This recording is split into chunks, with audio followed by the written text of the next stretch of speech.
The lush green pastures of the Sunraysia region revealed at sunrise bore testimony to the rains of the past 12 months. By the start of the first special stage of the day, Tapio, ominous clouds were threatening, but somehow the darkening sky didn't destabilise the early competition. Veteran moto competitor Jake Smith was being chased through the opening stage by Toby Hedricks, who was working away at the Husqvarna rider's overall moto lead. Ben Langford, riding bike number 6, couldn't maintain his overnight third place after crashing. He recovered to finish 5th on stage, but left the gate wide open for his competition. Matt Gillespie failed to pounce on the opportunity. Navigating bike 3 through the opening stage was trickier than he thought, slipping down 7 places. There was nothing straightforward about the autos. We cracked the fuel lines both sides above and below the regulator and no fuel pressure. Jeff Olam was struggling with technology. Somehow the computer in the CR6 thought there was no fuel pressure and the LS engine failed to fire. No, it gives you the shits, doesn't it? All this modern gizmo and one little $2 part or something's playing up and just won't let it start.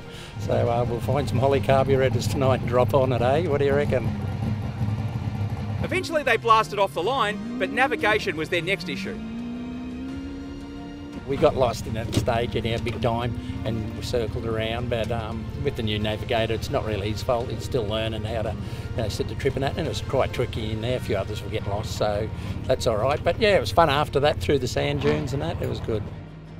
It was a popular theme. Son Luke would suffer the same fate, but very happy to start the day. Look, I stayed up with the crew to midnight last night. We just wanted to make sure everything was good and ready to go. So yeah, we managed to find the one spare gearbox in Australia. Yeah, it was a late night, but she's good to go, brand new gearbox, and yeah, starting day 2 in 3rd position, so we're pretty happy. By the end of the morning stages, he wasn't quite so happy. Like a few people, we got lost. Where's the tank? There is no tank because it's not where we're meant to be. There's a bike there too, we're all lost. Here's Darren.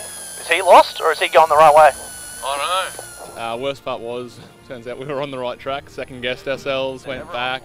You could see where people were turning around, so other people were doing the same, but we dropped back a couple of places, followed a few cars, got lost again, dropped back again, so.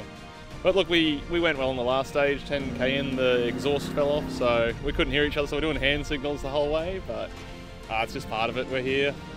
Mechanically the car's great with the new gearbox, so yeah, looking forward to the rest of the event. Could Dean Herridge have been overthinking his own ability to punch above his weight in a cross-country event? Despite concerns yesterday, he started car 2 on the road. I think because I'm just new to it, which sounds odd. I mean, obviously got lots of motorsport experience. Dad's done these events, but it's just a rhythm and a change, and it's enduro, and you know you got 900 kilometres to do, and that was just 100. It's only 10%. And what should I be doing, and where should I be going fast, and where should I be going slow? It sounds crazy, but that's why I think makes these sort of events tick, and people who've been successful at it. So I'm probably still learning where and how and what the rhythm is. But his rhythm was right on the beat, finishing special stage 2 hot on the heels of the auto leader Andrew Travis, who was languishing with suspension setup issues in his new Commodore Ute. Then we were in front, and then we overshot, and then they were in front, and so we tagged the whole stage. But this is this bit about rhythm that I'm talking about, that I just got to stick to what I sort of know with this car and trying to read the road. I'm probably a little disappointed that we've been knocked off, but I think we can only sort of run to what we've got at the moment. Knocked off in fact by Tony Quinn, who was fast becoming a local legend of his own, winning the first 2 stages for the day despite a small off early on that required some matching fluoro tape. Some of the roads are quite slippery in the sand and stuff. And we don't set the car up with suspension and stuff like that. And I'm sure we should, but we just take it as it comes. And sometimes you go a bit wide or whatever, but it's never too big. Well, I'm touching wood because you're never quite sure what's going to happen. But no, look, honestly, speak to me on Saturday about 12 o'clock, because up until then it's anybody's game. Hey, just a heads up, that's fibro. I know.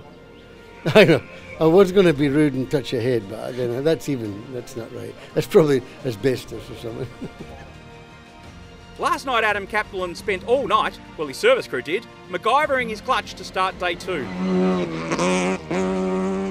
Something broke just before the start of the first stage and we got through it, but by the end of the stage there was no we couldn't disengage the clutch, so it made the stop point a little bit interesting, made the transport back a little bit interesting. It had overheated a bit and warped some of the plates in there, so we tried to find some bits yesterday, couldn't find them, so we did a bit of bush mechanicking and did some machining with a block and a bit of sandpaper and welded up a couple of bits, and yeah, so far we got here, it seems to be okay.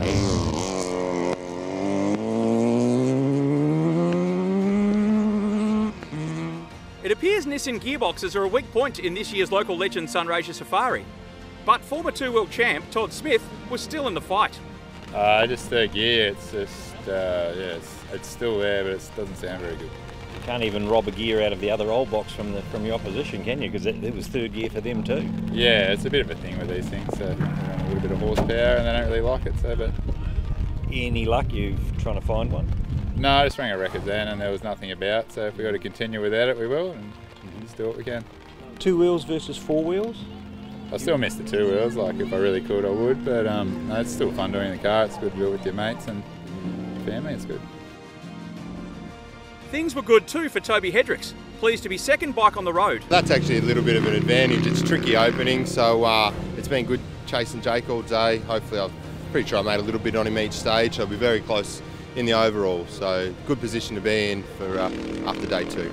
Still P2 at the end of the day, but now by just 11 seconds. The fight is really on in the Moto division. Luke Hayes' day benefited him with third outright. 2/3 and a fourth outranked Ben Langford, who had a crash on special stage 2.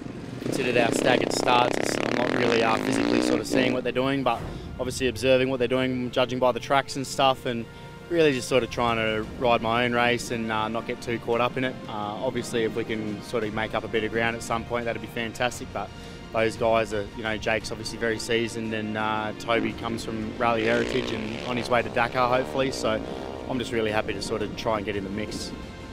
Another winner was Bike 7, Andre Howarth. A fourth and a couple of fifths saw him jump Matt Gillespie for fourth outright in the Moto division. Back in the autos, Will Dunn pulled up short in special stage 3 with a seized engine. Yeah, we had a catastrophic engine failure, so yeah, she's on the trailer. That's it for us. It sounds like the start of the day wasn't that good either, though. Yeah, we got a bit lost at the start, but wasn't very long. This is the major one now, so she's over now, which is a shame because we were having a ball too. It was a great track, it's great fun out there. Changes in the auto division were plenty, with Todd Smith hanging on for third, the very gear that's likely to cause him grief tomorrow. Despite all of his issues with technology and navigation, Jeff Olam has guided the big CR6 home in 6th behind the local legend himself, who thinks he has the winning formula. If you get lost, it's not much good to you driving fast. You just get lost quicker.